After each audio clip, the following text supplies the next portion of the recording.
जय हिंद दोस्तों, मैं हूं गना दानवीर और आप देख रहे हैं मेरा YouTube चैनल दानवीर सिंह। ठंड बहुत ज़्यादा है, थोड़ा आलस भी बढ़ा हुआ है, इसलिए हर रोज़ वीडियो नहीं बना रहा हूं, इसके लिए माफ़ी। लेकिन हमारे पाकिस्तानी भाई कुछ ना कुछ ऐसा ज़रूर कर देते हैं कि ठंड कितनी भी हो आप मजबूर हो जाते हैं वीडियो बनाने के लिए। और आज वो मजबूरी जो कि पाकिस्तानी प्राइम मिनिस्टर शहबाज शरीफ की देखने में जो मज़ा आया, उसी मजबूरी को मेरे को लगा कि आपके सामने इस वीडियो के थ्रू मैं बयान करूं, क्योंकि मजबूरी उनकी थी और मज़ा हमको आ रहा था। दरअसल शहबाज शरीफ साहब यूएई के दौरे पर गए और वहाँ पर उन्होंने एक इंटरव्यू दिया, जिसके अंदर उन्होंने कहा कि हमने 75 साल में बहुत कुछ सीखा, हमने 3 जंगें करी और ब्ला ब्ला ब्ला, और अब हम चाहते हैं कि भारत के साथ दोस्ती करी जाए। उन्होंने जानबूझ के एक तो 4 जंगें नहीं बोली, 3 जंगें बोली। एक 1947-48 की जंग थी, एक 65 की थी, एक 71 की थी और एक कारगिल की थी। अब ये नहीं मालूम कि जब उन्होंने 3 जंगें कहीं तो उन्होंने कारगिल की जंग को माइनस किया या 47-48 के कबायली हमले को उन्होंने माइनस किया। मोस्ट लाइकली मेरे को ऐसा लगता है कि 1947-48 की जो कश्मीर को काबू करने की जो एक साजिश थी, जो जिन्ना ने एक साजिश रची थी, जिसमें कबायली दस्ते और पाकिस्तानी फौज सिविल कपड़ों में, पठानी सूट में कश्मीर में दाखिल हुई और कश्मीर को कब्जा करने का प्रयास किया। उसमें वो विफल हो गए और जो हिस्सा उन्होंने मुजफ्फराबाद, कोटली का और गिलगिट बल्तिस्तान का कब्जा किया, उसको हम लोग पाकिस्तान ऑक्यूपाइड कश्मीर कहते हैं और वो लोग उसको कश्मीर कहते हैं। बहरहाल, तो ये अपने मुल्कों, अपने लोगों को बेवकूफ़ बनाने की बात है पाकिस्तान की कि वो उस इलाके को कश्मीर कहते हैं, जो कि कश्मीर दरअसल वो है ही नहीं। कश्मीर की पूरी घाटी भारत के पास है। कश्मीर के बाशिंदे अक्सरियत में भारत के निज़ाम को, भारत के दस्तूर को पसंद करते हैं, खुशहाल हैं। और अब शहबाज शरीफ को ये भी देखना चाहिए कि पाकिस्तान के पास एटमी हथियार हैं और वो ये कहते हैं कि हमें बड़ी शर्म आती है कि एटमी हथियार भी हैं हमारे पास और भीख मांगने का कटोरा भी है। तो उनको ये याद दिलाना बहुत ज़रूरी है कि जो कश्मीर की वो दुआइयाँ देते हैं और हल्ला मचाते हैं, प्रोपेगेंडा करते हैं, उस कश्मीर के बाशिंदे कोई भी वहाँ पर प्रोटेस्ट नहीं कर रहा है, कोई भी आटे की बोरियों के पीछे दौड़ नहीं रहा है और सब अपना कारोबार, तिजारत कर रहे हैं। आपकी जानकारी के लिए बता दें कि कश्मीर के अंदर पर कैपिटा कार पूरे हिंदुस्तान में सबसे ज़्यादा है। तो इससे आप अंदाज़ा लगा लें कि कश्मीर क्या है। और ये जो पाकिस्तानी प्रोपेगेंडा है, ये इंटरनेट की बदौलत पूरी तरह फ्लैट पड़ गया है। तो बहरहाल, coming back to the topic, कि शहबाज शरीफ ने पाकिस्तान में यूएई में जाकर ये कहा कि हमने 3 जंगें लड़ी हैं और हम भारत से दोस्ती करना चाहते हैं और सारे मसलों को हल करना चाहते हैं, इंक्लूडिंग कश्मीर। तो उनको लगा कि ये बहुत बड़ा स्टेटमेंट होगा, बहुत बड़ा गेम चेंजिंग नैरेटिव सेट करने की कोशिश कर रहे हैं और पाकिस्तान के प्रधानमंत्री अगर ऐसा यूएई में बोलेंगे तो शायद इंडिया का दिल पसीज जाएगा और वो एकदम बिखर जाएगा, कदमों में गिर जाएगा कि हुजूर आपने इतनी ज़बरदस्त पेशकश कर दी और हम आपके एहसानों के तले दब चुके हैं। लेकिन ऐसा बिल्कुल नहीं हुआ, किसी ने उसका जिक्र भी नहीं किया। और मेरे को शायद ताज्जुब नहीं होगा अगर ये पता लगे कि शायद प्रधानमंत्री मोदी और जयशंकर ने इस चीज़ को देखा तक नहीं, उनको पता भी नहीं होगा कि शायद पाकिस्तान के प्रधानमंत्री शहबाज शरीफ ने इस तरीके की कोई बात कही है। अब इनकी इस बात के ऊपर मेरे को एक सज्जन है सुशांत सरीन, बहुत फेमस व्यक्ति हैं, काफ़ी लिखते हैं और पाकिस्तान के बहुत ज़बरदस्त क्रिटिक हैं। उनकी वो बात मेरे को बहुत पसंद आई। उसमें जिसमें वो कहते हैं कि भाई पाकिस्तान के जो बोल हैं, पाकिस्तान की जो बात है वो वाकई बहुत सस्ती है, उस पर विश्वास नहीं करना चाहिए। और बात भी सही है।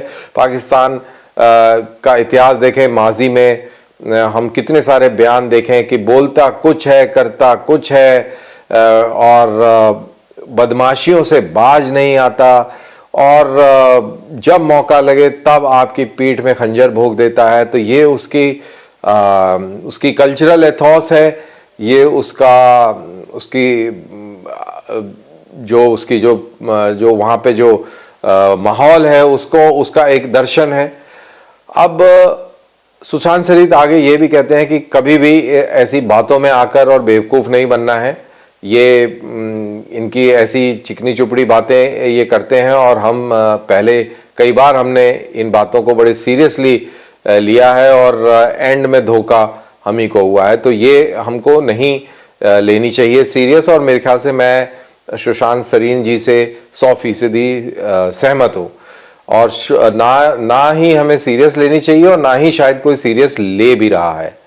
अब जब शहबाज शरीफ ने देखा, अब यहाँ पे उस मजबूरी का जिक्र कर दूं कि शहबाज शरीफ ने जब देखा कि यार हमने ये बहुत बड़ा बयान दिया, हमें लग रहा था कि हमने पता नहीं क्या पेशकश कर दी है, और भारतीय एकदम आइसक्रीम की तरह पिघल जाएंगे और बिल्कुल पैरों में गिर पड़ेंगे कि हुजूर क्या माशाल्लाह क्या पेशकश करी है, आप महान है। लेकिन ऐसा कुछ नहीं हुआ, किसी ने कोई चूं तक नहीं करी। तो फिर उनकी मजबूरी बन गया, उनके फॉरेन ऑफिस को क्लैरिफाई करना पड़ा कि जब तक भारत 370 वापस नहीं लेता, भारत से कोई बातचीत नहीं होगी। तो महज 12-14 घंटे में ही पाकिस्तान की पोल खुल गई, पाकिस्तान एक्सपोज हो गया, और जो शहबाज शरीफ और पाकिस्तानी इस्टेब्लिशमेंट का मखौटा था वो ज़मीन पर गिरकर चकनाचूर हो गया। इसी बीच एक और जो खबर आई और जिसकी बड़ी अहमियत है, और वो है मशाल पाकिस्तान की वो रिपोर्ट, जिसके अंदर वो ये कहता है कि पाकिस्तान के डेट क्राइसिस और बढ़ेगा, इन्फ्लेशन बढ़ेगा, साइबर सिक्योरिटी इश्यूज होंगे, डेटा इश्यूज होंगे, भूखमरी, स्टारवेशन, क्लाइमेट चेंज, ये सारे जो चैलेंजेस हैं वो अगले 2 साल तक रहेंगे। और उसमें सबसे बड़ी बात वो ये कहता है कि पाकिस्तान बिखर भी सकता है। वो उनका ये मानना है कि इंटर स्टेट राइवलरी और लड़ाई झगड़े होंगे, और पाकिस्तान टूट भी सकता है। तो इस बात के अंदर दम है, क्योंकि पाकिस्तान के अंदर सिंधी, बलोच, पठान, पंजाबी, ये सब एक छोटे छोटे से एक्चुअली देखा जाए तो ये मुल्क हैं, और इनको ज़बरदस्ती एक साथ रखा गया है। और इसके अंदर जो गूंद लगाया है वो इस्लाम का और कश्मीर का। तो ये एक एडेसिव है, और इन दोनों एडेसिव्स को मिक्स करके और बहुत ही मजबूत पकड़ वाला ये गोंद बनता है।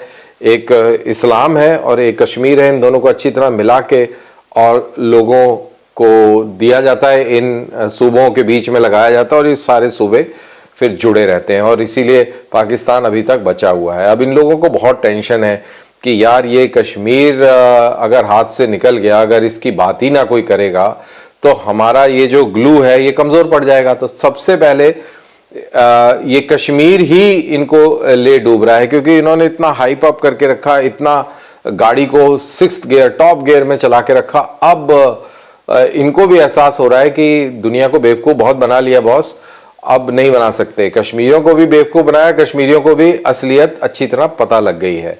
तो पाकिस्तान का बिखरना लाजमी है, आज नहीं तो कल, क्योंकि अननेचुरल स्टेट है, और अननेचुरल स्टेट जिसकी कोई ना हिस्ट्री है ना कोई बैकग्राउंड है, खैरात में मिला हुआ मुल्क है, उसका बिखरना बिल्कुल पक्का है।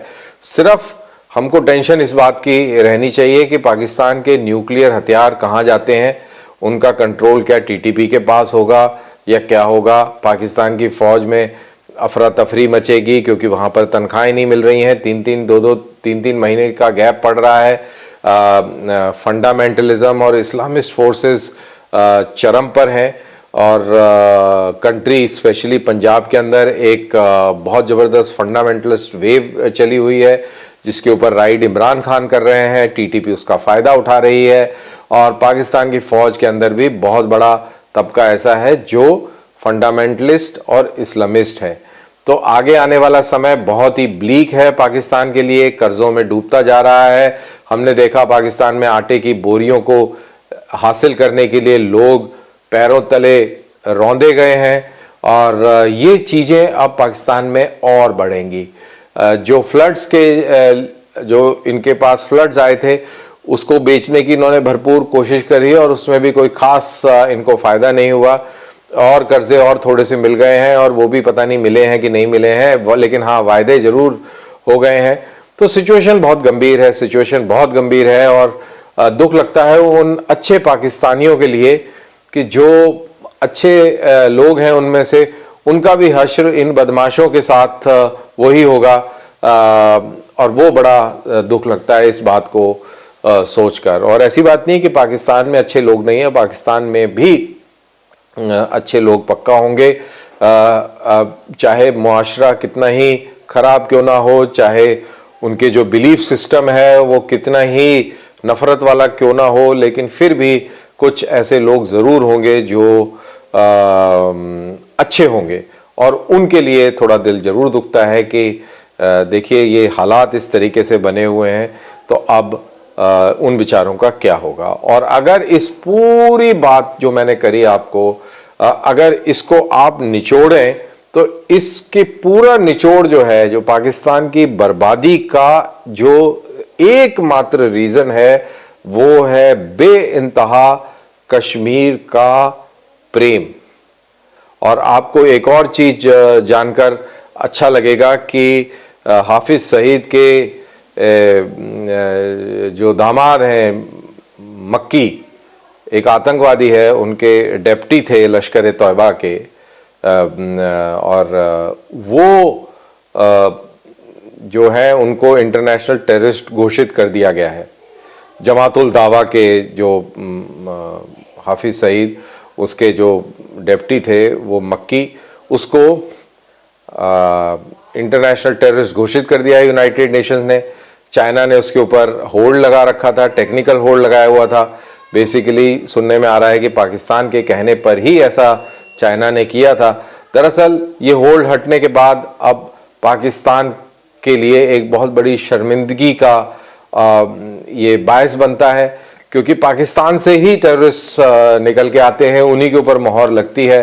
और मैं इसमें जयशंकर जी की तारीफ करूंगा कि उन्होंने, अगर आपको ध्यान हो, G20 हो, चाहे यूरोपियन यूनियन का दौरा हो, अमेरिका का दौरा हो, यूनाइटेड नेशंस का दौरा हो, यूनाइटेड नेशंस सिक्योरिटी काउंसिल के अंदर उनका स्पीच हो, जिसके बाद बिलावल भैया बहुत बौखला गए थे और उन्होंने अनाप शनाप बकना शुरू कर दिया था। ये उसी मुहिम का नतीजा है कि चाइना के ऊपर प्रेशर पड़ा है, क्योंकि देखिए चाइना की भी मजबूरी है, भारत के साथ 135 बिलियन US डॉलर्स का ट्रेड करता है और बहुत बड़ा ट्रेड डेफिसिट है। चाइना के फेवर में 100 बिलियन डॉलर्स का डेफिसिट है। तो चाइना को भी मालूम है कि भारत के साथ में पंगे नहीं ले सकते। In the long term Bharat ही एक इम्पॉर्टेंट डेस्टिनेशन है अगर चाइना को भी इकोनॉमिकली ग्रो करना है तो। और उसको ये समझ में आ गया था कि भारत अब वो वाला भारत नहीं है, भारत बदला हुआ है। और जयशंकर साहब का जो ये प्रेशर पड़ा है, ये इसी का ही नतीजा है कि चाइना को पाकिस्तान का हाथ छोड़कर पाकिस्तान के आतंकवादी मक्की का हाथ छोड़ना पड़ा और पूरी दुनिया के साथ आतंकवाद के साथ खड़े होते दिखने के लिए मजबूर हुआ, लेकिन एट द एंड खड़ा हुआ दिखता जरूर है। तो ये सारी चीज़ें हैं। और अगेन मक्की भी, मक्की या मक्खी जो भी है, वो भी कश्मीर में जिहाद फैलाने का एक दरिंदा था और उसका रोल पुलवामा के हमले के अंदर भी उसका नाम आता है, उसका नाम उसमें भी शुमार होता है। और अच्छा हुआ कि ये इंटरनेशनल टेररिस्ट घोषित कर दिया गया है। अब इन सब को सजाएं मिलनी चाहिए और देखो कैसे मिलती है। वैसे पाकिस्तान की हर चीज़ के ऊपर डाउट रहता है, हर चीज़ में फ्रॉड, झूठ, फरेब, नरेटिव और इस तरीके का ही माहौल है वहाँ पर। और चलिए देखते हैं कि आटे की बोरियों से हटकर इनका दिमाग सही रास्ते पर आता है और ये पूरी दुनिया में अमन व अमान फैलाने की बातें करते हैं या इसी तरीके से दहशतगर्दों को किसी ना किसी रूप में सपोर्ट करते रहेंगे, ये समय बताएगा। तो बहरहाल बेचारे पाकिस्तानी और उनके शहबाज शरीफ और फिर मक्की और फिर उनकी फ़ौज और ये उनकी मजबूरियां, खैर बहरहाल इन सब बीमारियों को दरकिनार करते हैं और हम आपसे लेते हैं इजाज़त। फिर किसी नए टॉपिक पर, उम्मीद है कि पाकिस्तान से ही कोई वो टॉपिक मिलेगा, उस पर बात करेंगे। और बड़ी दिलचस्प बात में ये और मैंने नोटिस किया कि मैं पाकिस्तान को छोड़ के और भी किसी चीज़ की बात करूं तो मेरा वीडियो चलता ही नहीं है।